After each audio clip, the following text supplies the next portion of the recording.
Butterfly girl 85 എന്ന മൂവിയുടെ full team നമ്മുടെ കയ്യിൽ ഇവിടെ ഉണ്ട്. എന്നെ സംബന്ധിച്ച് എനിക്ക് ഭയങ്കര ഇഷ്ടമാണ് അങ്ങനെ കഥ പറയാൻ.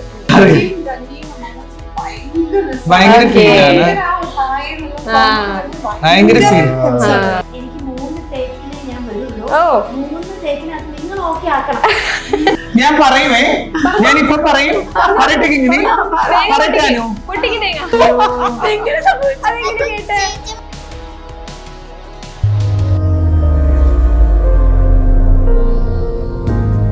ഹലോ ഹായ് നമസ്കാരം, എൻ്റെ പേര് Parvathy Madhu. Welcome to CP Talks. ഇന്ന് നമ്മുടെ കൂടെ വന്നിരിക്കുന്നത് ഒരു വൈബ് ടീമാണ്. ബട്ടർഫ്ലൈ ഗേൾ 85 എന്ന മൂവിയുടെ ഫുൾ ടീം നമ്മുടെ കയ്യിൽ ഇവിടെ ഉണ്ട്. So let's welcome them. Okay, sweety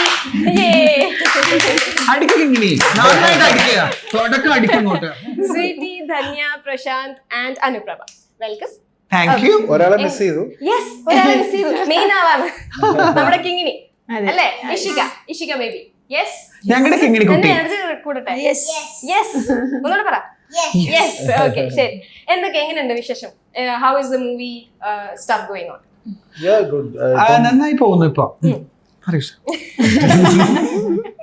പറയൂ. എല്ലാവർക്കും പറയാൻ അവകാശമുണ്ട്. അതെ, എല്ലാവർക്കും. സിനിമ അങ്ങനെയാണ്. നമ്മൾ ഡെമോക്രാറ്റിക് കാരണം ഇത് ഓരോരുത്തരുടെ സിനിമയാണ്.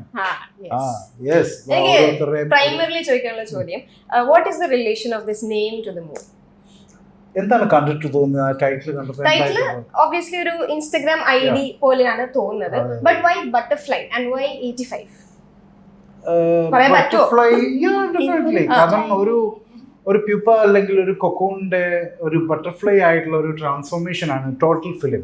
It's A coming of age film, like ഒരു മോട്ടിവേഷണൽ ടൈപ്പ് ഓഫ് ഒരു മൂവിയാണ്. അത് പല വേസിൽ എങ്ങനെയാണ് ഒരു സ്ത്രീ അവരുടെ ട്രോമാസിനെയൊക്കെ അതിജീവിച്ചിട്ട് എങ്ങനെ അവർ മുന്നോട്ട് വരുന്നു സൊസൈറ്റിയിലേക്ക് എന്നുള്ള ഒരു സാധനമാണ് അടിസ്ഥാനപരമായിട്ട് സിനിമ. അതാണ് ബട്ടർഫ്ലൈ എന്നും നമ്മൾ ഉദ്ദേശിക്കുന്നത്. പിന്നെ അതിന് കുറെ ലേയേഴ്സ് നമ്മൾ ഫിലിമിൽ വർക്ക് ചെയ്യുന്നു. 85 എന്നുള്ളത് നോർമലി നമുക്കിപ്പോൾ ഒരു ഇൻസ്റ്റാ അക്കൗണ്ട് നമ്മൾ സ്റ്റാർട്ട് ചെയ്യുകയാണെങ്കിൽ എന്നുവെച്ചാൽ എൻ്റെയൊക്കെ ഞാനൊക്കെ സ്റ്റാർട്ട് ചെയ്ത സമയത്തൊക്കെ എൻ്റെതിന് അങ്ങനെ വന്നിട്ടില്ല, പക്ഷെ എൻ്റെ ഫ്രണ്ട്സിനൊക്കെ അങ്ങനെ ഉണ്ടായിരുന്നു. അവർ പേരിടുമ്പോൾ ഒറിജിനൽ പേര് ചിലപ്പോൾ കിട്ടില്ല. ഇപ്പൊ പാർവതി എന്നുള്ള ഇഷ്ടം പോലെ പാർവതി ഉണ്ട്. അപ്പൊ നമ്മൾ എന്തെങ്കിലും ഒന്ന് ആഡ് ചെയ്യേണ്ടത്. അപ്പൊ ആ സമയത്ത് നോർമലി വെറുതെ ഒരു നമ്പർ ആഡ് ചെയ്യുന്നതിലും മറന്നു പോകാം. അപ്പൊ നോർമലി നമ്മുടെ ബർത്ത് ഇയർ നമ്മൾ ആഡ് ചെയ്യും. 85 അല്ലെങ്കിൽ അങ്ങനെ എത്രയാണോ അങ്ങനെ. അപ്പൊ അങ്ങനെ ആ ഒരു ഏജ് ആണ് നമ്മളത് ബട്ടർഫ്ലൈ ഗേൾ 85 അണ്ടർസ്കോർ വെച്ചിട്ട് കൊടുത്തിട്ടുള്ളത്. കാരണം അവരൊരു ഒരു യുവതിയല്ല, യുവതിയിൽ നിന്ന് കുറച്ചുകൂടെ മാറിയിട്ടുണ്ട് അവരുടെ ആ ക്യാരക്ടറിന്റെ ഒരു ഏജ്. അപ്പൊ ആ ഒരു ഏജ് നമുക്ക് ആവശ്യമാണ്. സിനിമയിൽ അതിന് ഒരു പ്രാധാന്യമുണ്ട്. ഒരു സ്ത്രീ ഒരു മെച്യൂർ ആയിട്ടുള്ള ഒരു അവസ്ഥയിലേക്ക് എത്തുന്ന ഒരു ഏജാണ്. അപ്പൊ ആ ഏജ് അത്രമായിട്ടും സ്റ്റിൽ അവളുടെ ഒരു അവസ്ഥ എന്ന് പറയുന്ന ഒരു കൊക്കൂണാണ്. അവിടുന്ന് എങ്ങനെ അവള് ആ ഒരു ബട്ടർഫ്ലൈ ആയിട്ട് മാറുന്നു? Okay, great. ഈ പറഞ്ഞ പോലെ ആ ഒരു സ്ത്രീ തന്നെയാണ്, കറക്റ്റ് അല്ലേ? ആണോ എന്നുള്ളൊരു ചോദ്യമാണ്. ക്വസ്റ്റ്യൻ മാർക്കാണ് സിനിമ കണ്ടിട്ട് തീരുമാനിക്കാം. എനിവേസ്, ട്രെയിലറിലും മൂവിയുടെ ക്ലൈമാക്സിലും ഒക്കെ കാണുന്ന ഒരു സാരി ഉടുത്തിട്ടാണ് ഇന്ന് വന്നിരിക്കണേ അല്ലേ? So, what is the story behind that? ഇന്ന് എന്താണ് അതിടാൻ തോന്നിയത്? ഇന്ന് എന്തോ സിനിമയുടെ ഒരു വളരെ അടുത്തടുത്ത് വരുന്തോറും ഞാൻ വേറെ എന്തുകൊണ്ടെന്നറിയാത്ത ഒരു മൂഡ് സ്വിങ്സ് ഒക്കെ വരുന്നുണ്ട്. പിന്നെ ഈ സാരി ആക്ച്വലി ഒരു 10-20 വർഷം പഴക്കമുള്ള ഒരു സാരിയാണ്. ഈ സാരി എന്റെ ഓൺ സാരിയാണ്. പിന്നെ എന്താ ഇത് നമ്മുടെ ആ ക്യാരക്ടറിന്റെ ആ ഒരു സിറ്റുവേഷനിലേക്ക് ആപ്റ്റ് ആയതുകൊണ്ടാണ് ഇത് അതിലേക്ക് വെച്ചത്. പക്ഷെ എന്തോ നമ്മൾ ഇങ്ങനെ സിനിമയിലേക്ക് ഇങ്ങനെ അടുത്തടുത്ത് വന്നപ്പോ എനിക്ക് കുറച്ച് ദിവസമായിട്ട് ഇതൊന്ന് വേറെ ഏതൊക്കെ കൊള്ളാൻ തോന്നുന്നുണ്ടായിരുന്നു. ഇതാണ് റൈറ്റ് ടൈം തോന്നി അതിലേക്ക് വന്നു. Cinema Brandon was the right time. Yes. Okay. How about Sweetie? How was your experience in this movie? Totally comfortable ആണ്. ഭയങ്കര എക്സലന്റ് ആയിട്ടിരിക്കുകയാണ്. സത്യം പറഞ്ഞാല് ഈ ഒരു ടീമിന്റെ ഒപ്പം വർക്ക് ചെയ്യുന്നത് തന്നെ ഞാൻ ഭയങ്കര കംഫർട്ടബിൾ ആണ്. ബിക്കോസ് ഒരു ഫാമിലിയാണ്. എന്റെ കിങ്ങിണി ബാബി ആയിക്കോട്ടെ, ധന്യ ആയിക്കോട്ടെ, പ്രശാന്ത് സാർ ആയിക്കോട്ടെ, അനുപ്രഭ ആയിക്കോട്ടെ, എല്ലാരും ഭയങ്കര ഫ്രണ്ട്ലി ആണ്. പിന്നെ ഈ ഒരു മൂവി എക്സ്പീരിയൻസ് എന്ന് വെച്ചാൽ ബട്ടർഫ്ലൈ ഗേൾ 85ന്റെ ആ ഒരു എക്സ്പീരിയൻസ് നിങ്ങൾ എല്ലാവരും എക്സ്പീരിയൻസ് ചെയ്യുമ്പോൾ നമ്മൾ കഥ എന്ന് പറയുന്നത് അതൊരു സസ്പെൻസ് ആണ്. ഇപ്പൊ സാറ് പറഞ്ഞ പോലെ തന്നെ ഒരു പ്യൂപ്പ വിരിയുന്ന ആ ഒരു കാലഘട്ടത്തിലൂടെ കടന്നു പോകുന്ന പോകുന്ന സർവൈവ് ചെയ്യുന്ന കുറെ കഥകൾ അതിന്റെ അകത്ത് എന്ന് വെച്ചാൽ ഒരു ഫാമിലിക്ക് ഇണങ്ങി ചേർന്നൊരു എനർജി കൊടുക്കുന്ന, നമുക്ക് ഇപ്പോൾ ഒരുപാട് കാലഘട്ടങ്ങളായിട്ട് ഇപ്പൊ നമ്മൾ തൊട്ടടുത്ത് തന്നെ കാണുന്ന പുതുതലമുറ അനുഭവിക്കുന്ന തരത്തിലുള്ള ട്രോമകൾ, നമ്മൾ എന്ത് കാര്യത്തിനും ഒരു തരത്തിലും ഒരു സിറ്റുവേഷൻ പോലും കാണുമ്പോൾ പെട്ടെന്ന് തന്നെ സൂയിസൈഡ് അറ്റംപ്റ്റ് ഒക്കെ പോവാണ്. അപ്പൊ ഇത് എന്താ പറയുക, അതൊക്കെ മാറ്റിമറിക്കുന്ന അല്ലെങ്കിൽ എല്ലാ കാര്യങ്ങളും അതിജീവിക്കുന്ന ഒരു കഥ പറയുന്ന ഒരു സിനിമയാണ്. എന്തായാലും ബട്ടർഫ്ലൈ ഗേളിന്റെ ഭാഗമാവാൻ ഞാനും ഇതിനോടൊപ്പം ചേർന്ന് നിൽക്കുന്നതിൽ, മലയാള സിനിമയുടെ ഭാഗമാവാനും ഈ ഒരു ടീമിന്റെയും നമ്മുടെ ബട്ടർഫ്ലൈ ഗേൾ ഫാമിലിയോടൊപ്പം സഞ്ചരിക്കുന്നതിൽ ഭയങ്കര ഹാപ്പിയാണ്. Okay, great. ഹൗ അബൌട്ട് അനുപ്രഭ, എന്തുണ്ട് വിശേഷം about based on these movies? നമസ്കാരം. ഭയങ്കര സന്തോഷമാണ് നമ്മള് ചെയ്ത പടം നമ്മള് തിയേറ്ററിലേക്ക് വരിക എന്ന് പറയുന്നത് ഭയങ്കര സന്തോഷമാണ്. അത് ഒരു ക്യാരക്ടർ ഉള്ള ഒരു റോൾ അല്ലേ? അത്യാവശ്യം ക്യാരക്ടർ തന്നെയാണ് ശ്രീധന്യ വിശ്വനാഥ്. അപ്പൊ ആളൊരു ഭയങ്കര ഒരു എന്താ പറയാ, നമുക്ക് എല്ലാവർക്കും ചുറ്റിലും സ്നേഹമുള്ളവരുണ്ടാവുക എന്ന് പറയുന്നത് ഭയങ്കര ഒരു കരുത്താണ്. അതാണ് ഫ്രണ്ട്ഷിപ്പിനെ കുറിച്ച് ഈ പടത്തില് പറയുന്നത്. അപ്പൊ അതില് കൂടെ ചേരാൻ പറ്റിയ, അതില് ചെയ്യാൻ പറ്റിയെന്ന് പറയുന്നത് അപ്പൊ നമ്മുടെ സിനിമ ഇറങ്ങാൻ പോകുന്നു എന്ന് പറയുന്നത് ഭയങ്കര ആളുകളിലേക്ക് എത്തുന്നു. അപ്പൊ ആളുകൾ കാണണം, അതാണ് നമ്മുടെ ഏറ്റവും വലിയ കാര്യം എന്ന് പറയുന്നത്. എല്ലാവരും കാണട്ടെ നമ്മുടെ പടം. ഇതിന്റെ ടാർഗറ്റ് ഓഡിയൻസ് ആരാണ്? നിങ്ങൾ ആരെയാണ് ഉദ്ദേശിച്ചത്? ന്യൂജൻ ആൾക്കാരെ അല്ല, ഇത് എല്ലാവർക്കും കണക്റ്റഡ് ആവുന്ന ഒരു മൂവിയാണ്. നമ്മളങ്ങനെ ഒരു പെർട്ടിക്കുലർ ഒരു ടാർഗറ്റ് ഓഡിയൻസ് എന്ന് പറയാനില്ല. കാരണം ഇപ്പം I am from basically ad film making. അപ്പം അഡ്വർടൈസിങ് മാർക്കറ്റിംഗും എൻ്റെ ഏരിയ ആണ്. ഞാൻ നോർമലി ഫിലിംസ് കൺസീവ് ചെയ്യുമ്പോൾ പോലും നമ്മൾ ആ സ്ട്രാറ്റജി, ഓഡിയൻസ്, ടാർഗറ്റ് ഓഡിയൻസ്, ഇതൊക്കെ വെച്ചിട്ടാണ് നമ്മൾ ഏത് പ്രോഡക്റ്റ് വർക്ക് ചെയ്യുകയാണെങ്കിലും ചെയ്യുന്നത്. പക്ഷെ ഇതിന് അങ്ങനെയല്ല. ഇത് ഓൾ, കാരണം ആ ഫിലിമിൻ്റെ ഒരു ജോണർ ഇതാണ്. ഈ കമ്മിങ് ഓഫ് ഏജ് അവസ്ഥ എല്ലാവരും കടന്നു പോന്നിട്ടുള്ള ഒരു സാധനമാണ്. പടത്തിന്റെ ജോണർ അതാണ് ബേസിക്കലി. അപ്പം അത് പക്ഷെ നോർമലി എല്ലാവരും പറയുന്നത് ഈ കൗമാരം അല്ലെങ്കിൽ അത്തരം ഒരു ഏജ് ഗ്രൂപ്പിലാണ് നമ്മൾ കമ്മിങ് ഓഫ് ഏജ് സിനിമകൾ നോർമലി കണ്ടിരിക്കുന്നത്.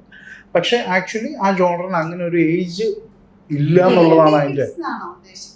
ഏതാ? അല്ല, അങ്ങനൊന്നുമില്ല. ഏത് ഏജ് ഗ്രൂപ്പിൽപ്പെട്ടവർക്കും ഇത് കാണാൻ. അപ്പം ഇപ്പം ഒരു 50 ആയിട്ടുള്ള ഒരാൾക്ക് പോലും ഇത് കാരണം ഇത് ആത്യന്തികമായി മനുഷ്യർക്ക് റെസണേറ്റ് ചെയ്യാൻ പറ്റും എല്ലാവർക്കും തന്നെ. ഇപ്പം ഏത് ഏജ് ഗ്രൂപ്പിൽപ്പെട്ടവരായാലും, ഇപ്പം എനിക്കോ എൻ്റെ ഏറ്റവും കുട്ടിക്കാലത്ത് പോലും ചിലപ്പം എനിക്ക് മുതിർന്ന ഒരാളായിട്ട് കാണുന്ന ആൾക്കും ജീവിച്ചിരിപ്പുണ്ടാവില്ല. അയാൾക്ക് പോലും ചിലപ്പം കൃത്യമായിട്ട് അയാൾ ജീവിച്ചിരിക്കുന്ന സമയത്ത് റെസണേറ്റ് ചെയ്യാൻ പറ്റുന്ന ഒരു സബ്ജക്റ്റാണ്. പടത്തിന് ഒരുപാട് അവാർഡ്സ് ഒക്കെ വന്നിട്ടുണ്ട്. അല്ല, അതിലേക്ക് കൂടുതൽ പോകണ്ട. കാരണം ആൾക്കാർ ഇത് അവാർഡ് കൂടെ ആയിട്ട് കരുതുന്നുണ്ട്. അത് നമുക്ക് ആൾക്കാരെ ചിലപ്പോൾ തിയേറ്ററിൽ നിന്ന് അകറ്റാൻ സാധ്യത. അങ്ങനെയല്ല, കൊമേഴ്ഷ്യൽ, പ്യുവർലി കൊമേഴ്ഷ്യൽ. കാരണം തുടരെ സംഭവങ്ങൾ ചേഞ്ച് ചെയ്ത് പോകുന്ന സിനിമയാണ്. അതുപോലെ തന്നെ പാട്ടുകളുണ്ട്, മ്യൂസിക്കലാണ്. സിനിമ ഭയങ്കര മ്യൂസിക്കലാണ്. മ്യൂസിക്കൽ എന്ന് പറഞ്ഞാൽ എപ്പോഴും നല്ല ടെമ്പർമെന്റ് ഉള്ള ഹൈബ്രിഡ് മ്യൂസിക് ഉപയോഗിച്ചിട്ടുള്ള വേരിയേഷൻസ് ഉണ്ട്. ഓഫ് കോഴ്സ് ഫിലിമിൽ അതിൻ്റെതായ ഹൈസ് ആൻഡ് ലോസ് ഉണ്ട്. പക്ഷെ അതിനപ്പുറത്ത് ആൾക്കാരെ കുറച്ചുകൂടെ ഒരു ഗൂസ് ബംസ് കൊടുക്കുന്ന ഏരിയാസ് ഉണ്ട്. മ്യൂസിക്കലാണ്, ഫീൽ ഗുഡ് ആണ് ബേസിക്കലി. പടത്തിന്റെ നമുക്ക് ഫീൽ ഗുഡ് എന്ന് പറയുന്ന ആക്ച്വലി ഒരു ജോണർ ഇല്ല. അപ്പം ഫീൽ ഗുഡ് എന്ന് പറയുന്ന നമ്മളെ സിനിമയെ വിളിക്കുന്ന ഒരു പേരാണ്. അപ്പൊ ജോണർ പറയുകയാണെങ്കിൽ ഒരിക്കലും, പക്ഷെ it's A feel good film, അതാണ് അതിന്റെ സംഗതി. അപ്പം നമുക്ക് എന്താ പറയുക, ആൾക്കാർക്ക് ജസ്റ്റ് കണ്ടുപോകാൻ പറ്റുന്ന സിനിമ തന്നെയാണ്. എന്നാൽ അതിൽ കൂടെ കുറച്ച് നമ്മൾ മെറ്റഫോറിക്കലി ഒരു കഥ പറയുക. ഇപ്പൊ എന്നെ സംബന്ധിച്ച് എനിക്ക് ഭയങ്കര ഇഷ്ടമാണ് അങ്ങനെ കഥ പറയാനായിട്ട്. അല്ലാതെ വെറുതെ നമ്മുടെ കഥ ചുമ്മാ കാണിച്ചു പോകുക എന്നുള്ളതിലപ്പുറത്ത് അതിന് ലേയേഴ്സ് വർക്ക് ചെയ്യുക, അതിൻ്റെ ഡീറ്റെയിൽസ് കൊടുക്കുക, ആൾക്കാരെ കുറച്ചുകൂടെ ഒരു ഇൻവോൾവ് ചെയ്യിപ്പിക്കുക എന്നൊക്കെ പറയുന്ന ഒരു പ്രോസസ്സുണ്ട്. അപ്പോൾ അത് എന്നിലെ ഫിലിം മേക്കർ ഒരു പക്ഷെ ഭയങ്കരമായിട്ട് ഇഷ്ടപ്പെടുന്ന ഒരു പ്രോസസ്സാണ്. അപ്പോൾ അത്തരം ലേയേഴ്സ് സിനിമയിൽ ഒരുപാടുണ്ട്. പിന്നെ പ്ലസ് നമ്മൾ പല കാര്യങ്ങളും അതിനകത്ത് ഇൻക്ലൂഡ് ചെയ്തിട്ടുണ്ട്. ജസ്റ്റ് ഈ സോഷ്യൽ മീഡിയ എന്നുള്ളത് മാത്രമല്ല, സോഷ്യൽ മീഡിയ അവളുടെ ഒരു പോക്കിൻ്റെ അനുസൃതമായിട്ട് അവളുടെ ആഗ്രഹം, അല്ലെങ്കിൽ ഒരു സോഷ്യൽ മീഡിയ ഇൻഫ്ലുവൻസർ ആകണം എന്നുള്ള പ്രൊട്ടഗോണിസ്റ്റിന്റെ ഒരു ആഗ്രഹം കാര്യങ്ങളൊക്കെ ഉള്ളൂ. പക്ഷെ അതിലപ്പുറത്ത് നമ്മൾ സിനിമയിൽ പറയുന്ന കുറച്ച് കാര്യങ്ങളുണ്ട്. അപ്പം അത് ഇന്ന് വേൾഡ് ഡിസ്കസ് ചെയ്യുന്ന ചില കാര്യങ്ങളാണ്. വളരെ സീരിയസ് ആയിട്ട് വേൾഡ് ഉറ്റുനോക്കുന്ന ഒരു ഏരിയ ഉണ്ട് ഫിലിമിൽ, സസ്റ്റൈനബിൾ ഫാഷൻ. അപ്പം സസ്റ്റൈനബിൾ ഫാഷനുമായിട്ട് കണക്ട് ചെയ്തിട്ടുള്ള ഒരു രീതിയിലാണ് സിനിമ പോകുന്നത്. അപ്പോൾ ഇതാണ് ബേസിക്കലി ഇതിനെപ്പറ്റി പറയാനുള്ളത്. എന്തൊക്കെയുണ്ട് വിശേഷം? കേക്കട്ടെ. സുഖം. ഓക്കെ. കിങ്ങിണി ബുക്സ് വായിക്കുന്നു ഞാൻ കേട്ടിട്ടുണ്ട്. Okay, what is your favourite book? Lena ജോൺസിന്റെ അഗതോളിയും എൻ്റെ ഒരു ബുക്ക്. അതിപ്പോ ലാസ്റ്റ് വായിച്ചല്ലേ, അതാണോ ഫേവറേറ്റ്? ഫേവറേറ്റ് ഹാരി പോട്ടർ ഇഷ്ടാ. ഓക്കെ. പിന്നെ ഒരു കുഞ്ഞു കോമിക് ബുക്ക് പോലത്തെ ഒരു ബുക്ക് ഉണ്ട്, ക്യാപ്റ്റൻ അണ്ടർപാൻസ്. ടിങ്കിൾ വായിക്കോ? ഞങ്ങളുടെ കാലത്ത് ടിങ്കിൾ ആയിരുന്നു. ടിങ്കിൾ വായിച്ചിട്ടില്ല. ഓക്കെ, ശരി. എങ്ങനെ ഉണ്ടായിരുന്നു മൂവിയിൽ? ഫുൾ ഇവരൊക്കെ എങ്ങനെ ഉണ്ടായിരുന്നു? ഫ്രണ്ട്സ് ആയ എല്ലാവരുമായിട്ട്? ഒറ്റ വാക്കില് ഉത്തരം പറഞ്ഞു. അങ്ങനെ പറയാതെ എന്തെങ്കിലുമൊക്കെ പറ. എന്താ പറയാ? ശരി, ഏറ്റവും ഹാപ്പിയസ്റ്റ് ഒരു മൊമെന്റ് പറയാം ഈ സിനിമ ഷൂട്ട് ചെയ്തോണ്ടിരിക്കുന്ന സമയത്ത്? എല്ലാ ഹാപ്പിയസ്റ്റ് ആയിരുന്നു. ഓക്കെ, ശരി. എന്തെങ്കിലും ഒരു ഫേവറേറ്റ് മൊമെന്റ് അല്ലെങ്കിൽ കിങ്ങിണി ചെയ്ത ഒരു ഫേവറേറ്റ് സീൻ പറയാം, ഏതാന്ന്? അത് അങ്ങനെ ഓർമ്മയില്ല. ഓ, തടുക്കില്ല. എത്ര ഡബ് ചെയ്ത് ഓർമ്മയുണ്ടോ? നമ്മള് സ്റ്റുഡിയോയില് ഡബ് ചെയ്ത് അമ്പലം എന്നൊക്കെ പറഞ്ഞത്. അതെ, പറഞ്ഞു. അത് രസമില്ല, എന്താണ് ഡബ് ചെയ്യാനൊക്കെ. ചില സീനൊക്കെ കോമഡി ആയിരുന്നു, ചില രസമായിരുന്നു. ഈ കുട്ടിനെ ആരാ ഈ സെന്റൻസസ് പഠിപ്പിച്ചു വെച്ചാൽ? സംസാര രീതി എല്ലാം ഷോർട്ട് കട്ട് ആക്കി പറയുള്ളൂ. കഥ പറയുന്ന സമയങ്ങളുണ്ട്. ഏറ്റവും ആസ് എ ഡയറക്ടർ ഏറ്റവും കൂടുതൽ ടേക്ക് പോയ ആർക്കാണ്? അല്ല, ടേക്സ് അങ്ങനെ എനിക്കൊരു ഓർമ്മയില്ല. എന്നാലും ഭയങ്കര കുറേ പോയിട്ട് ഇങ്ങനെ ക്ഷീണിച്ചു പോയ ആരെങ്കിലും ഉണ്ടോ? ആക്ച്വലി ഈ സിനിമയിൽ താരതമ്യേന പുതിയ ആൾക്കാരൊക്കെ തന്നെയായിരുന്നു. ഒരുപാട് എക്സ്പീരിയൻസ്ഡ് ആയിട്ടുള്ള ആൾക്കാരല്ല, പക്ഷെ ദേ ആർ ട്രെയിൻഡ് ആക്ടേഴ്സ്. അപ്പൊ അതുകൊണ്ട് നമുക്ക് അത്രയും ബുദ്ധിമുട്ടില്ല. പക്ഷെ ടേക്സ് അങ്ങനെ ആക്ച്വലി എനിക്ക് തുറന്നു പറയുകയാണെങ്കിൽ ടേക്സ് പോകുന്നത് ഒരു കുഴപ്പമായിട്ട് ഞാൻ കാണുന്നില്ല കേട്ടോ. ലൈക്ക് പലരുടെയും ഒരു ഇൻഹിബിഷനോ അല്ലെങ്കിൽ അവരുടെ ഒരു കോംപ്ലക്സോ ഒക്കെയാണ് അയ്യോ ഞാൻ കുറെ ടേക്ക് പോയി എന്നൊക്കെ ഉള്ളത് അവരെ മാനസികമായിട്ട് തളർത്തുകയൊക്കെ ചെയ്യുന്നു. ആക്ച്വലി ടേക്സ് അങ്ങനെ പോകുന്നൊരു പ്രശ്നമില്ല. ഫിലിം മേക്കിംഗ് പ്രോസസ്സിൽ അതൊന്നും ഒരു മാറ്റർ അല്ല. ഏറ്റവും ബെസ്റ്റ് ഔട്ട്പുട്ട് ഒരു ആക്ടർ തരിക എന്നുള്ളത് മാത്രമാണ് അവിടെ. അപ്പം എനിക്കതിന് ഓർമ്മയില്ല. അങ്ങനെ ആരും നമ്മളെ ബുദ്ധിമുട്ടിച്ചിട്ടൊന്നുമില്ല. ശരി. സ്വീറ്റയുടെ ഈ മൂവിയിലെ ഏറ്റവും ഒരു ഫണ്ണിയസ്റ്റ് അല്ലെങ്കിൽ ഒരു ഭയങ്കര ഫൺ മൊമെന്റ് ആയിട്ടുള്ള തോന്നിയതിൽ പറയോ? ഫൺ മൊമെന്റ് ആയിട്ടുണ്ടായില്ല, ഫീൽ ആയിട്ട് അഭിനയിച്ച് നന്നായിട്ട് എനിക്ക് ഇമോഷൻസ് ഒക്കെ വന്നിട്ട് ഫീൽ ആയിരുന്നു. ഫണ്ണി മൊമെന്റ് ആയിട്ട് എനിക്ക് അങ്ങനെ ഞങ്ങളുടെ ഒപ്പം ഓൾറെഡി ഇമോഷണൽ സീൻസ് ഹാൻഡിൽ ചെയ്തത്. അതുകൊണ്ട് ഞങ്ങൾ കുറച്ച് എന്താ പറയുക അങ്ങനെ തന്നെയായിരുന്നു. ഞങ്ങൾ അമ്മയും മോളും തന്നെയായിരുന്നു. അപ്പൊ അതുകൊണ്ട് എന്താ പറയുക ഭയങ്കര ഫീലാണ്. ഭയങ്കര ഫീൽ അതെനിക്ക് അങ്ങനെ ഫീൽ ചെയ്യാൻ ചെയ്തു. ഈവൻ ഞാൻ ഇപ്പം ഇന്നലെ ഞാൻ ക്യൂബില് ഫിലിം അപ്ലോഡ് ചെയ്തിട്ട് എന്നിട്ട് ഫൈനൽ ഡയറക്ടർ ഫൈനൽ ചെയ്യുന്ന ഒരു പ്രോസസ് ഉണ്ട്. അപ്പം ഞാനത് കണ്ടപ്പം ഏതാ ഈ സിനിമ ഉണ്ടാക്കിയത് ഞാനാണ്, എഴുതിയത് ഞാനാണ്, ഇത്രയും തവണ കണ്ടു. അതുകൊണ്ട് ഞാൻ ഫൈനൽ കാണുമ്പോഴും എന്നെ ഷുക്ക് ചെയ്തൊരു സീൻ അതാ.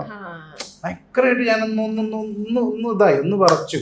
ആ സീൻ വന്നപ്പോഴത്തേക്കിനും ഒരു വിങ്ങൽ ഒരു സൈൻ നമുക്ക് ഉണ്ടാവുമല്ലോ, അത് അവിടെ വന്നു. അപ്പൊ അത് ഭയങ്കര ഇമ്പാക്ട് ആണ്. തിയേറ്ററിൽ എന്തായാലും അത് ഭയങ്കരമായിട്ട് ഓർക്കാവുന്ന ഒരു സീൻ. അപ്പൊ സ്വീറ്റയുടെ ആ സമയത്ത് ഒരു എക്സ്പീരിയൻസ് എങ്ങനെയായിരുന്നു? ഇമോഷണൽ തന്നെയായിരുന്നു. പിന്നെ സാറ് പറഞ്ഞിരുന്ന ആ ഒരു ഫീൽ എല്ലാം ആദ്യം എനിക്ക് പെട്ടെന്ന് ഇതൊന്നും മനസ്സിലായില്ലായിരുന്നു. പിന്നീട് അത് അഭിനയിച്ച് കഴിഞ്ഞപ്പോഴത്തേക്കും എനിക്കത് ശരിക്കും എന്റെ മനസ്സിലേക്ക് വന്നു. അഭിനയിച്ചപ്പോ വന്നു. അതിലുപരി ഞാനൊരു തിയേറ്റർ ആർട്ടിസ്റ്റ് ആണ്. അപ്പൊ ആ ഫീൽ എനിക്കുണ്ട്. മീൻസ് നിലവിൽ ഒരുപാട് സ്റ്റേജുകൾ പെർഫോം ചെയ്തിട്ടുണ്ട്. അപ്പൊ ഇത്തരത്തിലുള്ള വിഷയങ്ങൾ കൈകാര്യം ചെയ്തിട്ടുള്ള അഭിനയം എനിക്ക് ഫീൽ വന്നിട്ടുണ്ട്. ഇമോഷൻ വരുന്ന സമയത്ത് നമ്മൾ നന്നായിട്ട് അവിടെ അഭിനയിക്കുന്നത് പോലെയല്ല, ചിലപ്പോ നമ്മൾ അഭിനയിക്കുന്നത് പോലെ കാണിച്ചാലും അത്തരത്തിലുള്ള ഇമോഷൻസ് നമ്മുടെ മനസ്സിലേക്ക് വരും. അപ്പൊ അവിടെ അത് ഫീലും ഉള്ളിൽ വരും. അഭിനയമാണെങ്കിൽ പോലും നമുക്ക് ഉള്ളിലും തട്ടാറുണ്ട്. അപ്പൊ അത് എനിക്ക് നമ്മുടെ ബട്ടർഫ്ലൈ ഗേൾ 85ന്റെ ലൊക്കേഷനിൽ ഫണ്ണിയസ്റ്റ് മൊമെന്റിനെക്കാളും ആ ഒരു ഇമോഷനാണ് എന്നെ അറ്റാച്ച് ചെയ്തത്. പിന്നെ എനിക്ക് എന്താ പറയാ, ഞാൻ അഭിനയിച്ചിട്ടുണ്ട് കേട്ടോ വേറെ സിനിമകളിലും. എനിക്ക് ആ സിനിമകളിൽ അഭിനയിച്ചതിനേക്കാൾ കൂടുതൽ ചിലപ്പോ ഞാൻ പാട്ട് സീനുകളിൽ അഭിനയിച്ചിട്ടുണ്ട്, ചിരിച്ചുകൊണ്ട് അഭിനയിച്ചിട്ടുണ്ട്. കത്തി കൊണ്ട് എറിയുന്ന സീൻ അഭിനയിച്ചിട്ടുണ്ട്. പിന്നെ ട്രാൻസ്ജെൻഡർ റോട്ടിൽ നിൽക്കുന്ന സീൻ അഭിനയിച്ചിട്ടുണ്ട്. പിന്നെ അതുപോലെ തന്നെ എനിക്ക് ഇത് എന്താ പറയാ ആദ്യത്തെ സിനിമയാണ് ഈ ഫീൽ ഗുഡ് ഇതുപോലത്തെ ഇമോഷണൽ സീൻ എനിക്ക് മുന്നേയും വേറൊരു ചിത്രത്തിൽ ഉണ്ടായിട്ടുണ്ട്. അന്നേരവും ഞാൻ എന്റെ ജീവിതത്തിനോട് താരതമ്യം ചെയ്യുന്ന രീതിയിൽ എനിക്ക് അമ്മയാവണമെന്ന ആഗ്രഹത്തിനും അനുസരിച്ചിട്ടാണ് ഈ ഒരു കഥാപാത്രം സാർ എന്നെ ചിലപ്പോ ഇത് നമുക്ക് ഈ ഒരു കഥയിൽ ചിലപ്പോ കാണുമ്പോ അത് നിങ്ങൾക്ക് അത് കൃത്യമായി മനസ്സിലാവും. ബട്ടർഫ്ലൈ ഗേൾ 85ന്റെ ആ ഒരു ഫീൽ എന്താണെന്നുള്ളത് ആ ഒരു പ്രത്യേക മോമെന്റിൽ കൃത്യമായി തന്നെ അത് പതിപ്പിച്ചിട്ടുണ്ട് ഈ സിനിമയിൽ. അത് നിങ്ങൾ കാണുമ്പോൾ മനസ്സിലാക്കാം, അക്സെപ്റ്റ് ചെയ്യും. അതെ, സമൂഹത്തിലേക്ക് അദൃശ്യത സാറ് നന്നായി കാണിച്ചിട്ടുണ്ട്.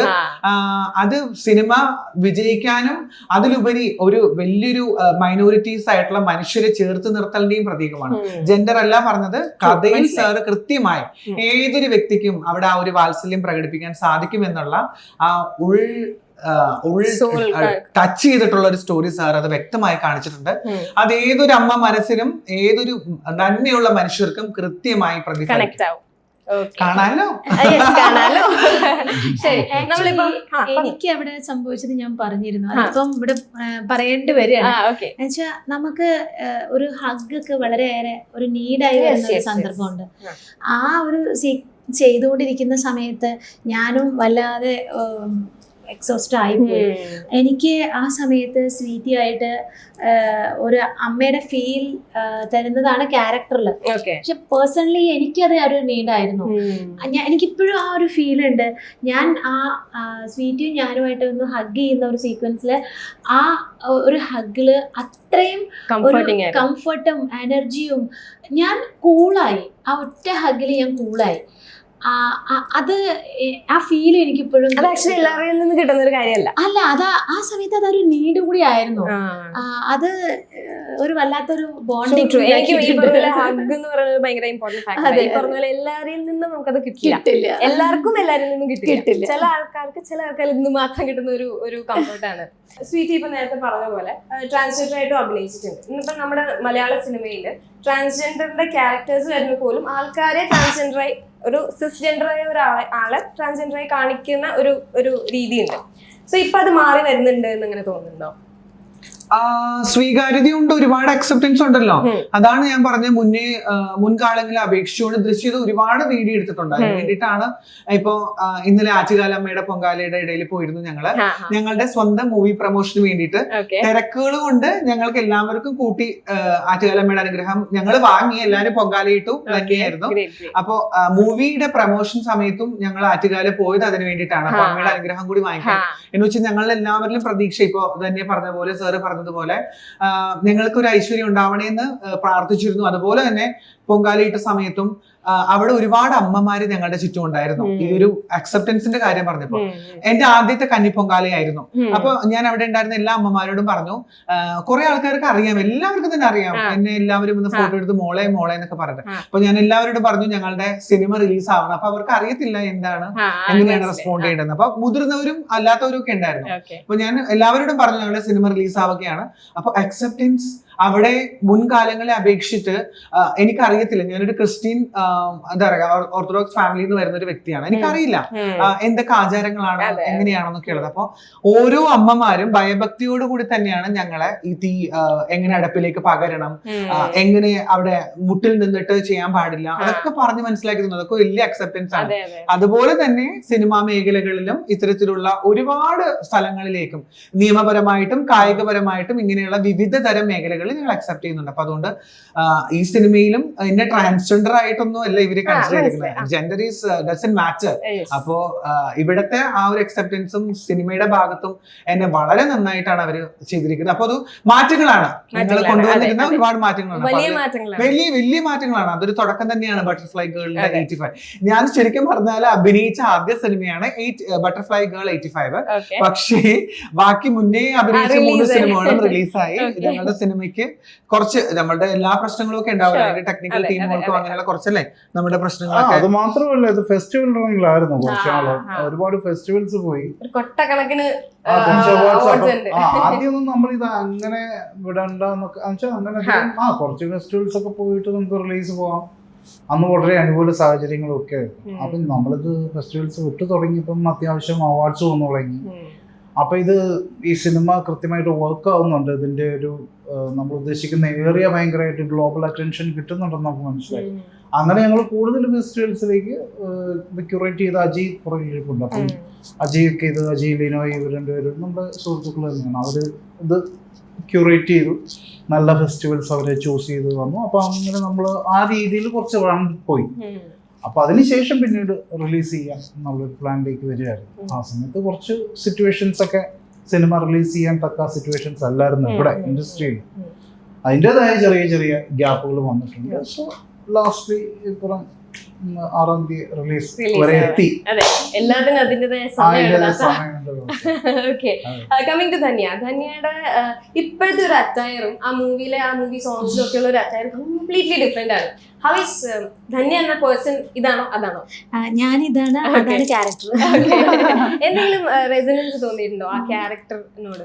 ധന്യ ആസ് എ പേഴ്സൺ, ധന്യക്ക് ഉള്ള എന്തെങ്കിലും ക്യാരക്ടറിസ്റ്റിക്സ് എന്തെങ്കിലും റെസൊനേറ്റ് ആയിട്ടുണ്ട്? ഉറപ്പായിട്ടും മുമ്പ് പറഞ്ഞിട്ടുണ്ട്. ഇതിന്റെ ഒരു എഴുത്ത് സമയങ്ങൾ തൊട്ട് നമ്മൾ അതിനെപ്പറ്റി പലതും ഡിസ്കസ് ചെയ്തിട്ടാണ് വന്നിട്ടുള്ളത്, അതിന്റെ ഓരോ ഡെവലപ്മെന്റ്സിലും. പിന്നെ ആ ക്യാരക്ടർ എവിടെയൊക്കെയോ ഞാനുണ്ട്. അത് പിന്നെ അത്രയൊന്നും സോഷ്യൽ മീഡിയക്ക് വേണ്ടി നടക്കാൻ എനിക്ക് അതേ ഉള്ളൂ. അല്ലാത്ത പല ഏരിയാസിലും ആസ് എ വുമൺ ആയാലും ആസ് എ പേഴ്സൺ ആയാലും എനിക്ക് ഒരുപാട് റിലേറ്റ് ചെയ്യാൻ പറ്റുന്ന ഒരു കോർ ക്യാരക്ടർ കണക്റ്റഡ് ആണ്. Okay, great.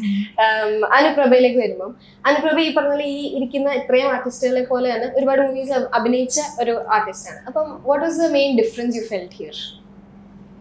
ഇതെന്ന് പറഞ്ഞാല് അറിയുന്നവരാണ്, പക്ഷെ ഞാൻ ആ പടത്തിൽ എനിക്ക് അറിയില്ല. ഇത് ഇവരുടെ ഒരു മൂവിയായിരുന്നു, അവരുടെ ഒരു മൂവി. പിന്നെ ഞാൻ അതിലേക്ക് എത്തിപ്പെട്ടു, ഓഡിഷൻ വഴി ഞാൻ എത്തിപ്പെട്ടു. പിന്നെ നമ്മുടെ ഒരു മൂവിയായി. ഞാനും ധന്യയും കോമ്പിനേഷൻ ഉണ്ടായിരുന്നു. ഞാനും കിങ്ങിനിയും ഞാനും സീറ്റും തമ്മിൽ ഞങ്ങൾ സിനിമ കഴിഞ്ഞേരെയാണ്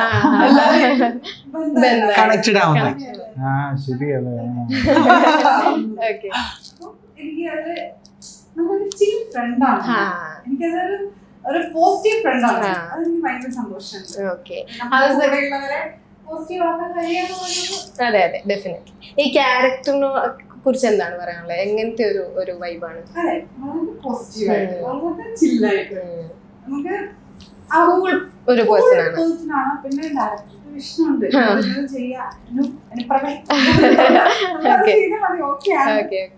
ഇവരുടെയൊക്കെ കാസ്റ്റിംഗിലേക്കാണ്, പ്രത്യേകിച്ച് കിങ്ങിണി. ഒരു കുഞ്ഞിനെ കാസ്റ്റ് ചെയ്യാന്ന് പറയുന്നത് ഭയങ്കര ഡിഫിക്കൽട്ട് ആണ്. അത് പ്രോപ്പർ ആയിട്ടുള്ള ഒരു കാസ്റ്റിംഗ് ആയിരിക്കണം. അതെങ്ങനെയാണ് പോസിബിൾ അതല്ലേ? ഇല്ല, അത് ധന്യയുടെ അനിയത്തിയുടെ കുട്ടിയാണ്. ധന്യയുടെ അനിയത്തിയും ഫിലിമില് ഒരു ക്യാരക്ടർ ചെയ്തിട്ടുണ്ട്. നമ്മള് കുട്ടികൾക്ക് വേണ്ടി പല കുട്ടികളൊക്കെ നോക്കിയിരുന്നു ആദ്യം. ഒടുവില് കിങ്ങിണിയുടെ ആ ഒരു സിത്താര കൃഷ്ണകുമാർ പാടിയ പാട്ടിലൊക്കെ ഭയങ്കര കുഞ്ഞ് ആ ഒരു സമയമാണ് അല്ലെ? എത്ര വയസ്സുണ്ടായിരുന്നു കിങ്ങിണിക്ക്? 4.5 അരയൊക്കെ കണക്കൂട്ടി. ഇപ്പൊ എത്ര? ഇപ്പൊ 8 അല്ല 8. ഓക്കെ, ശരി. കിങ്ങിണി ഹോം സ്കൂളിംഗ് അല്ലേ? സ്കൂളിൽ പോയില്ലല്ലോ? മിസ് ചെയ്യോ? സ്കൂളിൽ പോകണമെന്നൊക്കെ തോന്നാറുണ്ടോ? ഇല്ല. അപ്പൊ ആരൊക്കെ ഇങ്ങനെ പഠിപ്പിക്കണേ? അമ്മ. അമ്മനെ എന്താ വിളിക്കാറ്? ഉണ്ണി. ഓക്കെ, ശരി. അപ്പൊ എങ്ങനെയാണ് ഇങ്ങനെ ഒരു ഡെയിലി ലൈഫ്? ഇപ്പൊ സിനിമ ഇല്ലാത്തപ്പോ എങ്ങനെയാ പഠിക്കുക? ഇങ്ങനെ രാവിലെ ഒരു പേജ് ഇങ്ങനെ മലയാളം എഴുതി, പിന്നെ ഇംഗ്ലീഷ് എഴുതും, പിന്നെ മാത്സും അതങ്ങനൊക്കെ പഠിക്കും. മടങ്ങിടക്ക് ബ്രേക്ക് ആവും, പിന്നെ അങ്ങനൊക്കെ പഠിച്ചു. ബുക്ക് വായിക്കാൻ പോവാ. എന്നിട്ട് ഫ്രീ ടൈമിലൊക്കെ ഇങ്ങനെ ബുക്ക് വായിക്കും, എന്തെങ്കിലും വരയ്ക്കും. ഇങ്ങനെ പാട്ട് പാടില്ലേ? ഒരു പാട്ട് പാടോ? ഇംഗ്ലീഷ് ഞാൻ പാടാറ്. ഇംഗ്ലീഷ് പാടിയാ മതി. Okay, done. The club isn't the best place to find the lovers, so the bar is where I go. Me and my friends at the table doing short, drinking fast, and then we talk slow. And then you came up over and started a conversation with them, and yeah, chance. Now say, boy, stop, put the man in the jukebox, and then we start to dance. And I'm singing like, girl, you know I want your love. You love send me for somebody like me. Come on now, follow my lead. I may be crazy, don't mind me, say, boy, let's not talk too much. ഈ പ്രായത്തിലൊക്കെ ഇതിന്റെ പകുതി പോലെ ഞാൻ English പറയില്ല. കാലം മാറി. അതെ, കാലം മാറി, കാര്യമായിട്ട് മാറി. കുറച്ചുകൂടി അറിയായിരുന്നു കേട്ടോ. ആ, മറന്നുപോയി. It's okay. വേറെ ഏതെങ്കിലും മലയാളം പാട്ട് അറിയോ? അറിയില്ല. ഓക്കെ, ശരി. ഉണ്ടല്ലോ. ഓക്കെ, നമുക്കൊരു ഗെയിമിലേക്ക് പോവാം. ഓക്കെ, ഈ ഗെയിമില് ഇത് ഇവിടുത്തെ ഒരു ഐഡന്റിറ്റി ഗെയിമാണ്. നമ്മള് ഒരാൾക്ക് ഇയർഫോൺ വെച്ച് കൊടുക്കും, അതില് പാട്ട് ലൗഡ് വോയിസിൽ ആയിരിക്കും. ഒരാൾക്ക് എന്തെങ്കിലും ഒരു സ്റ്റേറ്റ്മെന്റോ സെന്റൻസോ വേർഡോ എന്തെങ്കിലും പറയും. അയാള് ലിപ് മൂവ്മെന്റ് ത്രൂ ഈ ഇയർഫോൺ വെച്ചേക്കുന്ന ആൾക്ക് പറഞ്ഞു കൊടുക്കണം എന്താണ് എന്നുള്ളത്. ഓക്കെ, ശരി. Shall we start? Anuprabha. Of course. എന്തുകൊണ്ട് യോഗ്യ അനുപ്രഭയാണ്. അവിടെ റെഡി ആയിട്ടിരിക്കുകയാണ്. ഇന്ന് ടാർഗറ്റ് ചെയ്തേക്കുന്ന എന്നെ വെച്ചല്ലോ.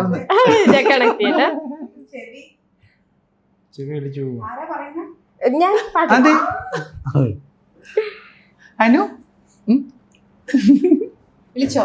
ഇല്ല. ഓക്കെ, ആരാണ് പറയണേ? കിങ്ങിനി തുടങ്ങിയാലോ? ശബ്ദം ഉണ്ടാക്കാൻ പാടില്ല. ലിപ് മൂവ്മെന്റ് ത്രൂ അനുപ്രഭയ്ക്ക് പറഞ്ഞു കൊടുക്കണം എന്താ പറയണേന്ന്. Okay okay. അനു എന്തെങ്കിലും കേൾക്കുന്നുണ്ടോ? അനു എന്തെങ്കിലും കേൾക്കുന്നുണ്ടോ? ഏത് പാട്ടാ വെക്കുന്നേ? എന്തെങ്കിലും ഒരു ബാസുള്ള ഒരു പാട്ട് വെക്കാം. അനു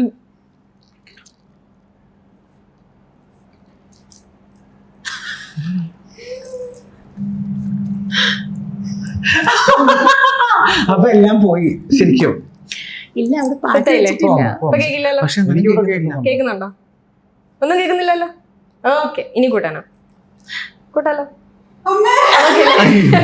ഓക്കെ, ശരി. Sentences butterfly girl 85. അങ്ങനെ ലിപ് മൂവ്മെന്റ് പറഞ്ഞു. ലിപ് മൂവ്മെന്റ് മാത്രം. Butterfly girl 85. ഭയങ്കര ഈസി ആയിരുന്നു. Okay, great. അതാണ് തരാൻ പോണേ സ്വീറ്റി. അയ്യോ ഞാനല്ല ധന്യ. കേക്കട്ടെ, ധന്യക്ക് ഞാൻ സെന്റൻസ് പറയാം. ഞാൻ പറഞ്ഞതായിരുന്നു എന്നെ വെറുതെ വിടുന്നത്. അപ്പൊ നമ്മൾ ആ ആളെ തന്നെ ടാർഗറ്റ് ചെയ്യും. റെഡി ആകുമ്പോ പറയണേ. ഫുൾ വോയിസ് മ്യൂസിക് ഇടാം. റെഡി അല്ലേ? ഓക്കെ അല്ലേ? കേൾക്കാവോ? ഓക്കെ, ശരി. ധന്യ, രാവിലെ എന്താ കഴിച്ചത്? അങ്ങോട്ട് പോയി.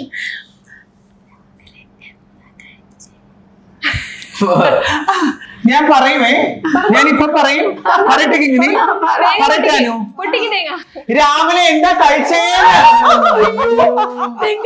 അതെങ്ങനെ കേട്ടെ? ഞാൻ ഈ ലിപ് റീഡിംഗ് ഒക്കെ പഠിച്ചിട്ടുണ്ട്. അത് ഇവിടെ ഇല്ലേ കേക്കുള്ളൂ. അതെ, എന്തായാലും നല്ല അപ്പൊ പിന്നെ പാട്ട്. lip reading പറഞ്ഞിട്ടുണ്ടാവും. ഇവിടുത്തെ ടീമിന്റെ പാട്ട് ആരാ? ബാമിയാണോ സെലക്ട് ചെയ്തത്? ബാമിനെ ബാമിക്ക് ഡെഡിക്കേഷൻ കൊടുത്തത് പോയി. ഓക്കെ, ശരി. ഇനി ബാമി സെലക്ട് ചെയ്യുന്ന. ഓക്കെ, നെക്സ്റ്റ് നമ്മൾ ഡയറക്റ്റിലേക്ക് പോവാം. അതെ, സ്വീറ്റ് ഇനി പറയാം. ആരാ പറയാ? സ്വീറ്റി പറയാം. അതെ, എനിക്കിട്ട് തന്നെ ഇല്ല. ഇത് കിങ്ങിണി ബാബ പറയും. ഇല്ല, സ്വീറ്റ് പറയട്ടെ. എങ്ങനെയുണ്ടെന്ന് നോക്കട്ടെ. ലിപ് പോയിന്റ് പഠിച്ചിട്ടുണ്ടതില് അയ്യോ ഞാൻ അതെങ്ങനെ പറയുന്നേ? ഞാൻ ഗെയിമിൽ പങ്കെടുത്തതല്ലേ? ഇനി അല്ല, ഞാൻ വേറെ സെന്റൻസ് പറയാം. വേറെ സെന്റൻസ് പറയാം. ഓക്കെ, സൗണ്ട് നന്നായി വെക്കണേ. വെക്കട്ടെ. ആ ചെവി ഇനി ഞാൻ സാറിന് പറഞ്ഞു കൊടുക്കണം അല്ലേ? ആ, പറയാം. പയ്യെ പറയണം. ഓക്കെ. നിങ്ങൾ എന്താ മനുഷ്യ ഇങ്ങനെ? കേട്ടില്ല. നിങ്ങൾ എന്താ മനുഷ്യ ഇങ്ങനെ? നല്ല ചോദ്യമാണല്ലേ? ഞാൻ കുറച്ച് കറക്കാമേ. Okay, start. Start. Action. Action പാടില്ല, ഓൺലി ലിപ് മൂവ്മെന്റ്. കിട്ടില്ല. വീണ്ടും വെള്ളം കുടിപ്പിക്കില്ല ഞാൻ. പയ്യെ പറഞ്ഞു. നിങ്ങൾ എന്താണെന്ന് മനസ്സിലായില്ല. കറക്റ്റ് ആണ്.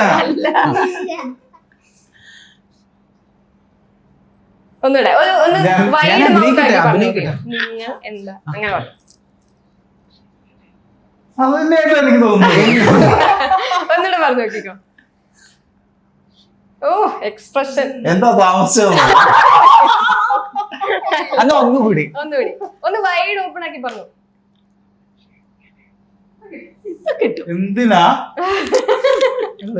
ഞാൻ ഒന്നുകൂടി അഭിനയിക്കട്ടെ. ഓ മുടിയൊക്കെ ഒന്ന് ഇങ്ങനെ Yes, ഒന്ന് സൂം ചെയ്തോട്ടാ. അതെ.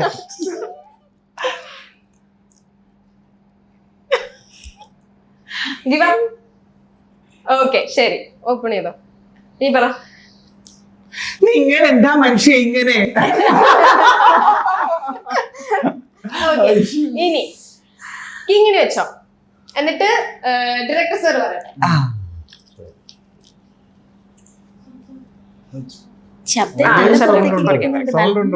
കുറയ്ക്കാം. ഇനി വെച്ച് നോക്കിയേ. ഓക്കെ അല്ലേ? ഓക്കെ അല്ലേ? ഓക്കെ അല്ലേ? കേക്കാവോ? ഇല്ല. ഓക്കെ ശരി. മോള് എത്ര വേഗം വളർന്നത് അത് അവൾക്ക് കിട്ടൂല. ശരി, കിട്ടുന്ന എന്തെങ്കിലും മൂവിയിലിടണം. ഷോർട്ട് ആക്കിയാൽ മതി. അയ്യോ ഇത് കുറച്ച് ഇടയ്ക്കിടയ്ക്ക് ബ്ലർ ആവുന്നുണ്ട്. ആണോ? ബ്ലറാ? യു മീൻ സൗണ്ട് ഒന്ന് ഡൗൺ ആവുന്നുണ്ട്. ചിരിയുണ്ടോ? യു ആഡാടാ, നിക്ക് wait. Spotify add guys. Okay, പാട്ട് വെക്കാണേ. Add തീരണില്ല guys. ഇപ്പൊ തീരും. ഓക്കെ, കിങ്ങിണിക്ക് കേക്കാവോ? ഇല്ല, കേക്കുന്നില്ല. ശരി ശരി, പറഞ്ഞു കേക്കുന്നില്ല. അമ്പലമാ. അയ്യോ, ഞാൻ മാത്രം തോറ്റു. അതെ, ഇത് പറ്റില്ല. അതെ, അതെ. ഇത് കള്ളക്കളി. ഒരു ചാൻസ് കൂടെ തരാം. വരട്ടെ? വെച്ചോ, കൊടുത്തോ, ശരി. പാസ് ചെയ്തോ. ഇതാ. അപ്പൊ കിങ്ങിണി ചേച്ചി കിങ്ങിണി ജയിച്ചു. എനിക്ക് സിമ്പിൾ തന്നില്ല, അതാണ് ഓക്കെ, നമ്മൾ പ്രശ്നം സിമ്പിൾ. സിമ്പിൾ ആയിട്ടുള്ള എന്തെങ്കിലും കൊടുക്കും. സിമ്പിൾ സിമ്പിൾ ആയിട്ടൊരു പണി കൊടുക്കാം അല്ലേ? അതെന്താ ഇതെന്തായാ? ഓക്കെ, വെക്കട്ടെ. കുറച്ച് കൂട്ടി. ഷോ. ഓക്കെ, ആരാ പറയണേ? അനുപ്രഭ ഇരിക്കണേ ശരി അങ്ങനെ. ശരി. എന്തുകൊണ്ട് വന്നില്ല? എന്തുകൊണ്ട് വന്നില്ല? എന്തുകൊണ്ട് വന്നില്ല? കിട്ടി ആണോ? കിട്ടി കിട്ടി കിട്ടി. ശരിക്കും? ജയിപ്പിച്ചു. അതെ അതെ ഇങ്ങനെ അങ്ങനെ ഇവിടെ എല്ലാവരും ജയിച്ചു. പറഞ്ഞിങ്ങനെ. മൊത്തത്തിൽ വെള്ളം കുടിപ്പിച്ചു. വെള്ളം കുടിപ്പിച്ചു തന്നെ. കുടിപ്പിക്കണോ? വേണ്ട, വേണ്ട. ശബ്ദമില്ലാതെ പറയണം. ഓക്കെ ശരി. എനിക്ക് തോന്നുന്നു കേൾക്കൂല. എനിക്ക് എന്തോ എളുപ്പാക്കി. അതായത് താങ്ക് യു. ഓക്കെ, ഞാൻ ആകെ സങ്കടപ്പെട്ടു പോയി. അതെ. ഓക്കെ ശരി. ഇതില് ഒരാള് ആരാന്ന് ഞാൻ പറയണില്ല. ഒരാള് കുറെ ഡിമാൻഡ്സ് ഒക്കെ വെച്ചു ഷൂട്ട് സമയത്ത്. എനിക്ക് ഷൂട്ട് ചെയ്യണമെങ്കിൽ അത് വേണം, ഇത് വേണം, അല്ലെങ്കിൽ ഞാൻ 3 ഷൂട്ടൊക്കെ എടുക്കുള്ളൂ എന്നൊക്കെ പറഞ്ഞിട്ടുണ്ടായിരുന്നു. സ്വീറ്റ് ആണോ? ഓക്കെ, സ്വീറ്റ് ആണോ? 5 ബിരിയാണി വേണം ഒരു നേരം. ഒരു ക്രൗൺ ഡിമാൻഡ് പറഞ്ഞാരാ? അതാരാ? ഇവിടെ ആരും ഇരിപ്പുണ്ട്, ഇവിടെ തൊട്ട് കാണിക്കാം. ആ, തൊട്ട് കാണിച്ചോ. ആരത്? ദേ ഈ ഇരിക്കുന്ന മാതാവിനെ. ഒരു മിനിറ്റ്, ഞാൻ ചോദിക്കട്ടെ, ഫ്രോസനകത്തെ ഇത് ഹീറോയിൻ ആരാ? ഫ്രോസനിലെ എൽസ. ക്രൗൺ ആർക്കെങ്കിലും എൽസയുടെ ക്രൗൺ ആർക്ക് വേണമെന്നായിരുന്നു പറഞ്ഞോണ്ടിരുന്ന ആ സമയത്ത്, ഷൂട്ടിങ് സമയത്ത്. ഓർമ്മയില്ല. 3 വർഷം ഇല്ലല്ലോ. വീട്ടില് പോയി ഫോട്ടോ ഒക്കെ ഉണ്ട് കേട്ടാ, ഫോട്ടോ ഒക്കെ ഉണ്ട്, ലൊക്കേഷനിൽ ഫോട്ടോ ഉണ്ട്. അതല്ല, പിങ്കനങ്ങളും തിരുപ്പൂരിലെ ബാക്കി അങ്കിള് എല്ലാം കൂടിയിട്ട് കൊറേ തവണ ക്രൗൺ വാങ്ങിച്ചു തന്നത് ഓർക്കുണ്ടോ? 3 ക്രൗൺ. ഇപ്പഴാ കിട്ടിയേ. അത് എന്തിനായിരുന്നു? എന്തിനായിരുന്നു ക്രൗൺ? ഓർമ്മയില്ല. എവിടെ ക്രൗൺ? എവിടെ? അത് ഒരു ക്രൗൺ എല്ലാതും പൊട്ടിയെന്ന് തോന്നുന്നു. നടപ്പാള് പോയപ്പോ പൊട്ടി. ഓക്കെ. ഞാൻ പൊട്ടിച്ചല്ല. വേറെ ആരാ പൊട്ടിച്ചേ? തന്നെ പൊട്ടിയതല്ല, കൺമണി ചേച്ചി എല്ലാരും നോക്കിയപ്പോ അങ്ങനെ പൊട്ടി. നോക്കി പൊട്ടിച്ചാ? എന്ത് മായച്ചല്ല നോക്കി പൊട്ടിക്കട്ടെ. നോക്കി പൊട്ടിച്ചു. അതെ. എന്താണിത്? ഈ സിനിമയ്ക്ക് കിട്ടിയ അവാർഡിനെക്കാട്ടിലും കൂടുതൽ ക്രൗൺ കിട്ടിയെന്നാ കേട്ടെ. അതെ. എനിക്ക് 3 ടേക്കിനെ ഞാൻ വരുള്ളൂ. 3 ടേക്കിനകത്ത് നിങ്ങൾ ഓക്കെ ആക്കണം. ഞാൻ ഓക്കെ ആക്കും, നിങ്ങൾ ഓക്കെ ആക്കണം. അതിനുശേഷമാണ് ഞാൻ വരുന്നത്. ഞാൻ വരില്ല. എന്താ ഡിമാൻഡ്? അങ്ങനെ പറഞ്ഞോ? അതാണ് ഞാൻ പറയുന്നത്. കിങ്ങിണിയുടെ മൂവിയിലെ കിങ്ങിണിയും ഈ കിങ്ങിണിയും ഭയങ്കര വ്യത്യാസമാണ് കാണാൻ തന്നെ. കുഞ്ഞു വാവയാണത്, ഇത് ഇച്ചിരി വലിയ വാവയാണ് അല്ലേ? പെട്ടെന്ന് വളർന്നു. അതെ അതെ, സൂപ്പറാണ്. സൂപ്പർ കിങ്ങിണിയാണ്. Okay, great. അങ്ങനെ ആ കയ്യടിയുടെ കൂടെ നമുക്ക് ഈ സിനിമയ്ക്ക് എല്ലാവിധ ആശംസകളും നേരുന്നു. ഇത് റിലീസ് ആയതിനു ശേഷം ടോക്ക് ഓഫ് ദ ടൗൺ ആയി മാറട്ടെ. എല്ലാവരും ഡിസ്കസ് ചെയ്യട്ടെ, എല്ലാവരും നല്ല റെസ്പോൺസസ് പറയട്ടെ. നിങ്ങൾ പ്രതീക്ഷിച്ചതിനെക്കാട്ടിലും ഒരുപാട് കൂടുതൽ ഹാപ്പി ആവട്ടെ എന്ന് പ്രതീക്ഷിക്കുന്നു, വിഷ് ചെയ്യുന്നു. Thank you so much for thank you. അപ്പൊ മറക്കണ്ട, ഞങ്ങളുടെ സിനിമ മാർച്ച് 6-നാണ്. എന്താണ് നമ്മുടെ സിനിമയുടെ പേര്? 85. എല്ലാവരും തിയേറ്ററിൽ പോയി സിനിമ കാണണം. എല്ലാവരും ഞങ്ങളെ സപ്പോർട്ട് ചെയ്യണം, കൂടെ നിൽക്കണം. നല്ല അഭിപ്രായമായാലും മോശം അഭിപ്രായമായാലും അറിയിക്കണം. Okay. Thank you. Thank you. Thank you.